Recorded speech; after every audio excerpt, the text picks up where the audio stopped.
Got a question on the... You said something like the feeling, which is something that I think I alluded to in the beginning of the question. Feeling when you're doing the first half, the neti. Usually, not always, but usually when I am abiding in the self, there is some kind of feeling. Even though that clearly is not the self, there is some... Yes, that's fine. That's not important. Like the sound of the traffic now, for instance. It's not important. Why is it not important? Because you're not giving it your attention. You don't have to get rid of the sound of the traffic. The sound of the traffic doesn't harm the space of awareness in which it appears, so there's no need to get rid of it. I guess the mind is still giving it some importance as a verification that I'm done with the neti as a practice. Say that again. The mind is giving it, the mind, small m, is giving it importance to the feeling, let's say, of peace, or some kind of vibration, as a verification that, I've sort of completed the neti process. Well, you know when you've completed the neti process, the I am not this, I am not that process, when you have first of all recognized that what I essentially am is the unchanging presence of awareness. And then, so that's the first step, the recognition of the presence of awareness. But the next step is to recognize the nature of that awareness. To recognize its innate peace and fulfillment, because that puts an end to the sense of lack and the desire to seek happiness in objects, and it puts an end to the fear of death or disappearance. So it's fine. The neti process can bring us as far as I am the presence of awareness. But it is then this abidance as awareness, what Ramana Maharshi called self-abidance, or it was misleadingly translated as self-inquiry. It really means self-abidance. It is in this abidance that the mind is gradually, that the nature of awareness becomes evident. It's inherently peaceful and unconditionally fulfilled nature is felt. So when you ask, are you aware now, the answer is self-evident immediately. There is no thinking involved in that. That's a shortcut. That bypasses the neti process. The neti process, you have to say, I am not my thoughts, I am aware of my thoughts. I am not my feelings, I am aware of my feelings. I am not my sensations or perceptions, I am aware of my sensations and perceptions. That's a long way round. The question, are you aware, is a shortcut. It takes you directly to the experience of being aware, which is where you arrived at through going through the neti process. So the question, are you aware, is just a shortcut. It's which extremely direct. Works great for me, but I feel there's still this habit, because you were pointing out to the abidance in removing, the fear of death and the seeking for happiness in outside objects. Yes, but it's not a removal of it; it's a dissolution of it, and that dissolves when the innate peace of awareness is felt. If there is this recognition that awareness is nature, is at peace and fulfilled, then there's no longer any need to seek happiness in objects, substances, activities, or relationships. So the recognition of the nature of awareness puts an end to the sense of lack, which impels most people to seek happiness in objects or relationships. It doesn't mean to say that we no longer have relationships or engage with objects and activities. We just no longer engage with them or have relationships for the sake of finding happiness. They can still be used to express and share and communicate happiness, but they no longer become a means of finding happiness. So that is the real sort of, or the full neti approach. That's the culmination. The neti process is really only establishes the presence of awareness. It doesn't establish the nature of awareness. What is traditionally called enlightenment or illumination is not just the recognition, I am awareness. It is the recognition of the nature of the awareness that I am.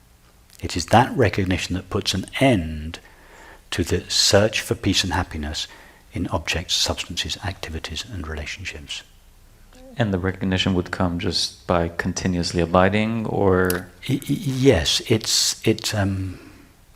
occasionally it comes suddenly, and we all know stories of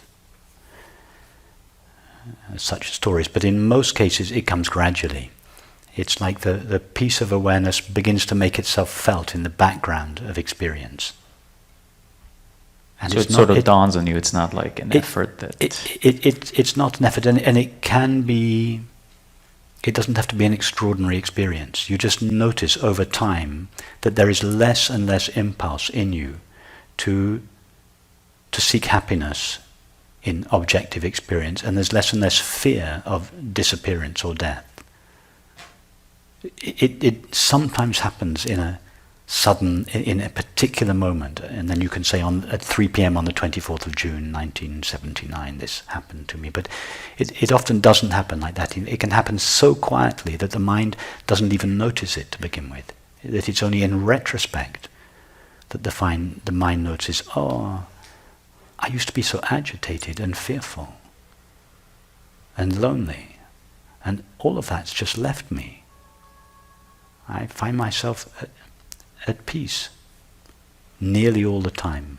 Let's not say all the time, let's not be too perfectionist about it, but nearly all the time. Very few situations can disturb this background of peace, and if they do disturb it, the disturbance doesn't go in deep like it used to, and it doesn't last long. The peace of our true nature asserts itself relatively quickly.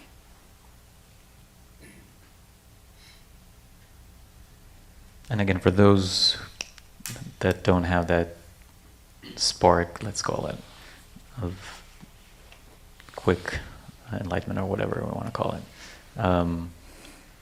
that recognition after you've done, self-inquiry, neti, whatever, would just gradually happen without your involvement in it per se. Yes, and in a way it's much better if this recognition of our true nature doesn't come as an extraordinary experience, because then we can never lay claim to enlightenment. We never say, I am enlightened. We never make that claim. There's such a misconception in the whole kind of spiritual world that enlightenment is an extraordinary experience. It very occasionally has extraordinary side effects. But the side effects are, even in those cases, the extraordinary side effects that we hear about are not enlightenment itself. Enlightenment is a non-experience. It is a recognition, a simple recognition. It's not something extraordinary. It's not an experience.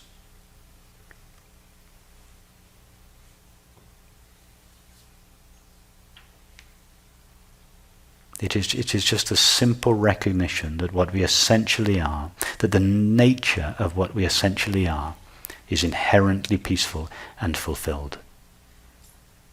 That puts an end to the sense of lack and the fear of death, and most people's lives revolved around trying to fulfill the sense of lack and trying to avoid the fear of death.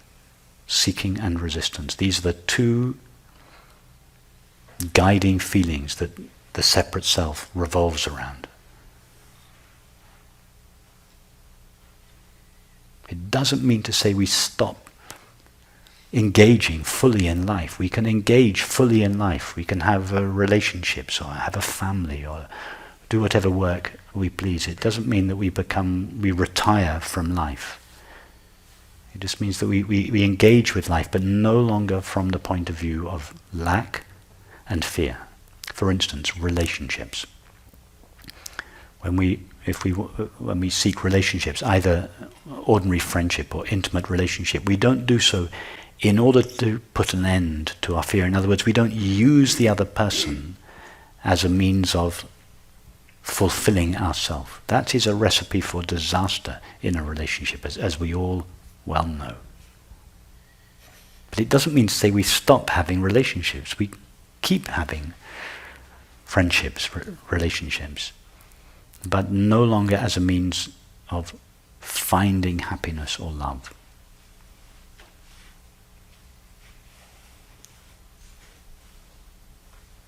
Yeah, that was very clear.